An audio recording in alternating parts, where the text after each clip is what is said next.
Le président est le premier artificier de l'échec de ce pays. On a comme l'impression que ce sont les imbéciles qui sont heureux dans ce pays. C'est-à-dire que vous avez des individus qui ne méritent rien d'être là où ils sont, mais pourtant, leurs responsabilités sont renforcées au jour le jour. Ils passent de ministre à ministre d'État, plus on détourne, plus encore on est responsabilisé. Vous qui lisez les réseaux sociaux, personne ne veut entendre un traître mot positif sur Paul Biya. Parce que tous les Camerounais raisonnent en termes de souffrance. Ils regardent leur quotidien et regardent le quotidien de ceux qui gouvernent et se disent comment est-ce qu'un pays peut être bâti ainsi? Des gens qui sont heureux, des imbéciles heureux qui nous dirigent, et du peuple qui travaille tous les jours et dont la sueur de son front est utilisée par des individus qui les dirigent. Voilà aujourd'hui, personne ne va entendre un traitement. Donc si Biya s'en va en laissant le pays à l'heure actuelle, il subira la même ingratitude qu'il a fait subir au président Ahidjo jusqu'aujourd'hui. Nous allons dire, Biya doit partir. S'il ne nous aide pas déjà à nous débarrasser de 80% de la race des individus avec lesquels il travaille depuis 43 ans, nous devons le faire partir lui-même parce qu'en partant, il va avec eux. Et dans cette logique de Paul Biya, qui justement nous laisse un héritage d'un homme dépensier, dispendieux, un homme qui n'aime pas son pays. Je prends un simple cas, prenez la Suisse, il a passé 49 jours en Suisse, c'était le grand débat d'octobre dernier. 49 jours. Je me souviens en 2012, il y avait des études de journalistes qui montraient que l'année 2012, le président avait mis pratiquement plus de 250 jours à l'extérieur. À l'hôtel intercontinental. On se pose la question. Ahidjo n'avait jamais passé plus de 15 jours à l'extérieur. Quand il y allait, c'était soit pour congé d'une semaine, il prenait son congé annuel, il partait à la Côte d'Azur, il revenait quelque part ici à Nassarao dans son village, ou alors il allait à Mouvoudai. Parce que même quand vous arrivez sur la milieu de Mouvoudai, je ne sais pas si ça a changé quand j'étais sur le terrain, vous allez trouver les derniers babouches du président Ahidjo, c'était des sandales et un t-shirt posé sur le lit sur lequel il venait s'endormir à Mouvoudai. Dans cette vidéo, nous avons essayé de faire le récapitulatif des sorties de Valère Bessala, autant pour moi, qui critique très sévèrement le bilan désastreux du parti au pouvoir du président de la République, son Excellence Paul Biya, et qui parle de l'héritage et la survie dont les Camerounais sont en train de faire face actuellement. J'aimerais vous noter que en 2025, les Camerounais vivent encore avec une extrême pauvreté et que l'entreprise en charge de distribuer l'énergie électrique au Cameroun ne parvient plus à assurer, n'est-ce pas, ce travail. Au Cameroun, sur 10 jours, l'entreprise en charge de fournir l'électricité au Cameroun, c'est-à-dire Eneo, coupe l'électricité, c'est-à-dire les délestages en a pu finir au moins 40 fois sur 10 jours. Est-ce que nous pouvons dire que le président Paul Biya laissera un bon héritage aux Camerounais? Que peut-on donner comme conclusion suite à la gestion du président de la République après 43 ans de pouvoir? J'aimerais donc vous proposer de regarder cette vidéo, de suivre cette vidéo, d'écouter cette vidéo, permettez-moi l'expression, de bout en bout jusqu'à la fin, parce que Valère Bessala donne des informations très très poignantes avec des preuves à l'appui. Alors, si vous êtes nouveau sur cette chaîne, je vous prie, s'il vous plaît, abonnez-vous, lâchez un pouce bleu, likez la vidéo, c'est très important, likez la vidéo parce que ça envoie un très bon signalement à l'algorithme YouTube. Alors, je vous propose d'écouter Valère Bessala. Je vais dire d'emblée une chose, c'est un bilan qui est mitigé. C'est un bilan qui est mitigé parce que, mitigé pourquoi? Il peut être positif si on prend un certain angle, il peut être négatif si on prend un autre angle. Pour moi, il est mitigé parce que politiquement, je trouve que le bilan de l'ordre gouvernant actuel est d'abord le bilan de celui qui l'a constitué, c'est-à-dire Paul Biya lui-même, parce qu'en fait, il est le chef de l'État. Président de la République, chef de l'État. Ça veut dire que le bilan de tous ses collaborateurs est son bilan. Le bilan de tous ses collaborateurs est son bilan. Même si le bilan, son bilan peut ne pas être celui de ses collaborateurs. Parce qu'il prend la décision en vertu de l'élection que lui a donné le peuple camerounais. Et c'est à partir de cette élection-là qu'il désigne ceux qui vont l'accompagner pour accomplir la mission qu'il a proposé d'accomplir au peuple camerounais. Vous voyez? Et ce qui fait donc aujourd'hui, quand il échoue, c'est d'abord lui qui échoue avant ce qu'il a choisi pour l'accompagner.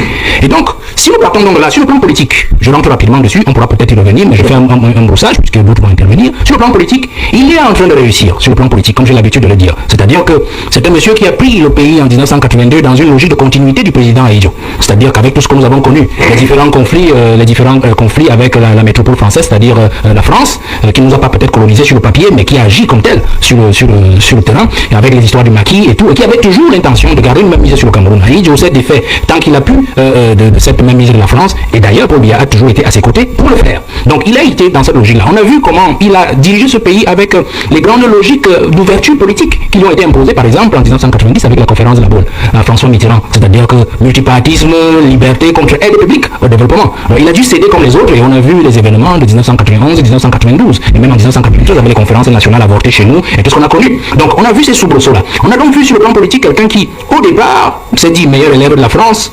Et moi je pense que l'élève a fini par dépasser le maître. Quelqu'un donc qui a pu prendre le Cameroun dans une situation de dépendance presque totale parce qu'Aïdjo avait commencé un travail pour le détacher progressivement de cette dépendance-là vis-à-vis de la France. On va voir par exemple avec les affaires Bolloré. On a vu un ministre qui a donné à Bolloré l'essentiel de notre rail, c'est-à-dire le rail, il n'a pas la concession de 99, lui a donné notre port autonome de Douala, le PAD, en 1980. Dans les deux concessions, on a vu comment sous Paul Biya, on est en train de récupérer notre port autonome de Douala. Bon, on espère que le rail, on va aussi le récupérer. La Sonara, on a vu comment il a voulu à un moment nous construire ce dernier pan, ce pan qui a manqué au président Aïdjo, c'est-à-dire de raffiner notre pétrole localement. Bon, il y a eu un incendie, tout le monde connaît ce dossier-là. Donc il y a des gros étranglements, des gens qui ne veulent pas que le Cameroun puisse être au moins autonome ou indépendant sur le plan même de ses ressources, notamment du pétrole, du carburant pour la fourniture domestique. Donc on voit certains actes qu'il a posés. On a vu un président qui est devenu pratiquement un rebelle devant le colon, c'est-à-dire le français. On a vu avec Hollande, il a dit ne Dieu pas au pouvoir qui veut, mais Dieu au pouvoir qui peut.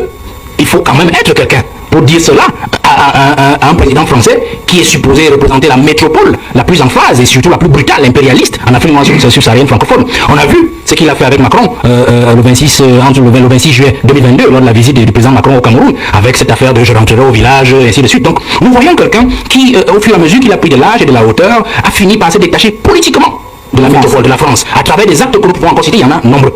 Mais maintenant, mitigé sur le plan économique parce que je trouve que c'est là-bas l'échec. C'est là-bas l'échec parce que Biya n'a pas suivi la donne économique qu'avait lancé le président Aïdjo. La preuve, c'est que quand Aïdjo s'en va, nous avons près de 700 sociétés publiques et parapubliques qu'Aïdjo avait créées. Et à ce jour, avec les commissions et tout ça de liquidation, de privatisation et tout, on en est resté en portefeuille très maigre parce que d'autres sociétés ont été vendues, d'autres ont connu l'introduction de la participation des pays étrangers, notamment de la France, qui en a pris totalement certaines, qui a pris des parts un peu plus exorbitantes dans certaines autres. Et donc nous avons perdu le pied sur le plan économique. Nous voyons par exemple que l'économie a stagné entre 1986 et pratiquement l'an 2000, c'est-à-dire avant notre 5 ans, mais on a vu comment le Ghana a peiné, mais le Ghana a pris cette décision-là de sortir du FMI, payer toute sa dette et de s'en sortir. Mais le Biya l'a dit en 86, il est obligé de rentrer encore au FMI à la Banque mondiale demander de l'argent. Donc comme il semble que le président de la République, c'est lui qui fixe le cap sur tout, et en tant que tel, il en est responsable. Mais il n'y a même pas de débat dessus. Moi, je ne vois pas le débat. Je crois que j'ai essayé d'être clair et je crois que le professeur Oyan a été encore un peu plus clair. Non, il n'y a pas de débat dessus. Moi, je suis un politique. Je suis resté dans mon sphère politique et j'ai laissé aux scientifiques, aux politologues d'appuyer par la science l'affaire. Donc, il n'y a pas de débat dessus. Je crois juste que ce qui se passe sur votre plateau, c'est qu'il y en a qui sont justement des partis proches du pouvoir et qui refusent qu'ils sont proches du pouvoir. Et il y en a qui sont un parti au pouvoir et qui, sentant la fin du champion de ce parti s'en venir, décident de se mettre proche du pouvoir. Voilà la grande logique. Donc c'est pour ça que je ne vais pas anticiper, sur le prochain point qu'est l'héritage. Je vais rester sur le bilan, je ne vais pas anticiper. Je préfère d'abord m'arrêter là, mais je vais d'abord corriger. J'ai dit que l'honorable a dit tout à l'heure, non, le congrès de l'UNC c'était pas en 81, c'était en 80. Ça veut dire 81. Non, c'était 80 en juillet. Et c'était la même année qu'est parti André Fouda parce qu'il est mort par Oui, j'ai dit 80. Donc, on parle là. Et je suis d'accord avec l'honorable Adamou. Le PIB, l'augmentation du PIB, sur le plan économique, n'est pas, le fait d'un individu. Ne peut pas être le fait d'un individu. Peut être le fait d'un ensemble de politiques qui ont été conçues, implémentées, appliquées, et dont les résultats se ressentent. Dans notre pays, c'est un accident. Donc, dit que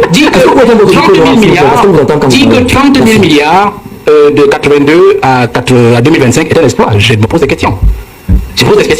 Il faut plutôt se poser la question, est-ce que ça n'aurait pas pu être un peu plus élevé encore, notre PIB, si on avait fait effectivement mieux? Vous voyez, une augmentation, là je suis d'accord avec lui, la croissance n'est pas toujours un indice de développement. Et le PIB ne peut donc pas être aussi un facteur de bonne gouvernance. La preuve, c'est que nous avons aujourd'hui un pays dans un marasme économique. Ce PIB est plutôt l'œuvre d'un pays, d'une population résiliente. Et le président lui-même a adopté ce mot depuis 2008. Nous sommes un peuple résilient, c'est-à-dire qui arrive à résister au choc exogène, c'est-à-dire la politique internationale qui est dure pour les pays les plus faibles, et endogène. Le choc endogène, ça dit donc il est le principal acteur, c'est-à-dire le principal provocateur. Parce que le rôle d'un président de la République, c'est d'éviter à son peuple des chocs domestiques, notamment des chocs liés à la malgouvernance, à la corruption, à la malgestion, au crime crimes économiques. Lui-même, il a dit de sa bouche, 2008, des criminels économiques. Des bandits au col blanc. Des inertes, ça c'est le discours du 31 décembre 2005. Des inertes. Quand on dit inertes, ce n'est pas des inertes politiques, c'est des inertes économiques. C'est des inertes dans la gouvernance. C'est des inertes managériaux, c'est-à-dire dans le management de la gestion du pays. C'est-à-dire que le président, dans la Constitution, dit il définit la politique de la nation. L'honorable a dit il définit la politique de la nation. Ça, c'est le premier rôle du président de la République. Donc, lui, il définit la politique de la nation. Et des individus qu'il a nommés décident de ne pas l'appliquer. Ils sont devenus inertes. Et lui, il a constaté le 31 décembre 2005. Et ils sont arrêtés à être des inertes. Ils sont menés dans le crime économique. C'est-à-dire piquer dans la caisse, creuser des trous dans la caisse et puis envoyer de l'argent dans les paradis fiscaux. Et il les a traités de criminels économiques. Ça, c'est le discours de 2008. Il a parlé du patriotisme économique aussi en 2008. C'est des notions du président de la République. Patriotisme économique. Patriotisme économique, on dit quoi? Voilà, les ministres vont mission en Turquie, mission cela, ils prennent l'Éthiopian sans publicité, ils prennent Air France, ils prennent ceci, alors que Kameko est là, bon, du moins, au moment où Kameko sortait encore du pays, on peut le dire comme ça, puisqu'il y avait encore même Kalakamer. Voilà. Vous voyez? Vous avez, parce que non, si pas à pas. Le chantier national industriel du Cameroun, Sénic, il a terre aujourd'hui, ils l'ont prené. Ils ont même pris le directeur qui l'avait relevé et faisait déjà des chiffres. Il est en prison aujourd'hui. L'ancien directeur du chantier industriel, chantier national, industriel, chantier naval industriel du Cameroun. Voilà. Il est en prison aujourd'hui. Le truc. Sonara 2010, il a prévu depuis 2002. Qu'il est arrivé? Sonara 2010, nous devons raffiner notre pétrole. Il a sorti un budget. Il s'est mis au travail. Il a foutu un jaune depuis 2012. Parce qu'ils ne veulent pas donner au peuple camerounais du pain dans son assiette. Et le ministre a traité d'INET, ça veut dire qu'il est au courant de ce que l'autre gouvernement dont il est le chef ne veut pas marcher, ne veut pas fonctionner comme il veut, monsieur Obama. Donc moi, je ne voudrais pas qu'on limite cette affaire-là à la... Non, moi je ne suis pas dans l'histoire des RPC. Dans la définition structurelle, l'ordre politique tel qu'a donné l'honorable tout à l'heure, non, le professeur l'a dit clairement. Parce que si on rentre dans sa définition, ce n'est que la petite définition qu'a donnée d'ailleurs Montesquieu, dans son esprit des lois. Ça, c'est la définition structurelle de l'État. La définition structurelle même du gouvernement. Parce que les gens, la notion de gouvernement, parce que les gens ont une définition restrictive de la notion de gouvernement. C'est-à-dire le gouvernement, c'est le premier ministre et les ministres. Non. Dans l'esprit des lois, le gouvernement, c'est l'exécutif, c'est le législatif, c'est le judiciaire. C'est ça qu'on appelle le gouvernement. C'est-à-dire la définition lacto sensu. Vous comprenez? C'est les gens qui dirigent. Le gouvernement, c'est ceux qui dirigent le pays. C'est ces trois pouvoirs. Et quand donc Montesquieu le dit, dans son ouvrage 1751, il est clair dessus. C'est pour neutraliser, c'est pour que le pouvoir arrête le pouvoir. Comment tu peux aussi regarder une vidéo sans t'abonner? Abonne-toi! Surtout clique sur la cloche de notification. Ça, c'est la page de Buzz. Si tu veux être au courant des buzz et toutes les actualités au 237, abonne-toi et clique sur la cloche de notification. Partage aussi pour m'encourager. Surtout, si tu as quelque chose à dire, papa, lâche un commentaire.